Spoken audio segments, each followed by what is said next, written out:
bürüyer, dağı çölü çəməni, süfrələri bəzəyər, yaşıl telli səməni.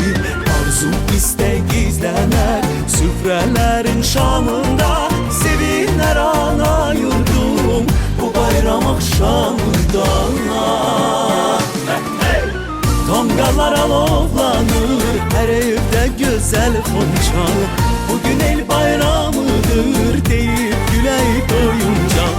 Tonqallar alovlanır, hər evdə gözəl xonçal, bugün el bayramıdır deyib gülək doyunca. Bizə sevinç gətirər, durnalar qatar qatar, qonşu qapılarına uşaqlar papaq atar. Hamı tələsər bugün öz yurduna, evinə, xoş gəlmisən Novruzum Azərbaycan elinə. Tonqallar alovlanır, hər evdə gözəl xonçal, bugün el bayramıdır deyib gülək doyunca.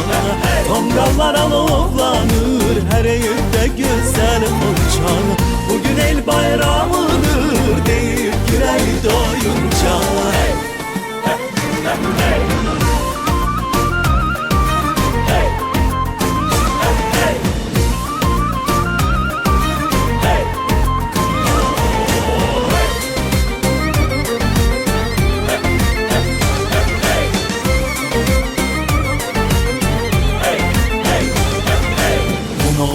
Bayramında hər bir ürək şən olar, unutdular ki nifrət gün gecələtən olar. Hər evdə, hər ocağa ruzi bərəkət gələr, Novruzun gəlişini el həsrətlə gözləyər.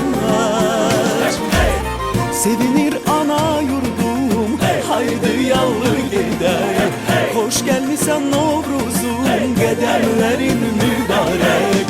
Sevinir ana yurdum, haydi yallı gedək, xoş gəlmisən Novruzum qədəmlərin mübarək. Tonqallar alovlanır, hər evdə gözəl xonçal, bugün el bayramıdır deyib gülək doyunca. Tonqallar alovlanır, hər evdə gözəl xonçal, bugün el bayramıdır deyib gülək doyunca.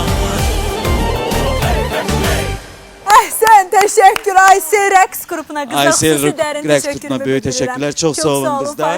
Bu Novruz öncəsi bilirsiniz ki, bizdə çıxışlar çox olur və gözəl. Bu mahnıya hər gün radioda qulaq asıram. Eləmi? Bəli. Neçə illərdir mən Aysel rəqs qrupu ilə, yəni milli rəqslər lazım olanda onlarla əməkdaşlıq edirəm və görürsünüz, hətta biz geyimlərimizi uyğunlaşdırırıq ki, gözəl olsun. Bu əslində 24 il bundan önce yazılmış mahnıdır.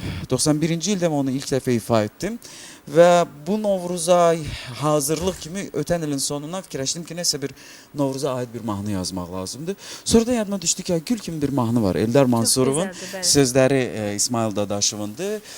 Biz Givi Usnaşvili ilə tam yeni bir aranjman etdik. Tam başqa bir aranjman. Eşidirsiniz ki, burada xalq çalğı alətləri orkestridir və sözlərdə də biraz dəyişiklik etdik. Xanım İsmail qızı yardımcı oldu, böyük təşəkkür və gördüyünüz kimi bax belə bir gözəl mahnı ərsəyə gəldi. Bir daha təşəkkür edirəm Aysel. Rəqs qrupuna çox gözəl idi və Faiq Ağayevin öz ifası da xüsusi rəq qatdı və qeyd edim ki, doğrudan həm bayram elə gəlməmişdən öncə bu mahnıya qulaq asırdım. Artıq elə bayrama hazırlıq idi. Həm də bütün radiolarda səslənir. Bəli, bütün radiolarımız maşallah bu mahnını səsləndirirlər. Çünki Novruz qabağı əhval-ruhiyyə verən həmçinin o cümlədən mahnılardır və bu mahnını Eldar Mansur necə gözəl yazıbsa 24 il sonrasında da lap yeni bir mahnı kimi səslənir. Bax elə söhbət elə mahnı bəstəkarından düşdüm. Ümumiyyətlə bəstəkar madam ki mahnının, müğənninin ifa tərzini, üslubunu dəyişə bilərmi? Təbii. Bəstəkar, misal üçün, söhbət özümdən gedirsə, şəxsləşdirib söhbəti deyim, tam başqa bir Faiq Ağayev ortaya çıxarda bilər.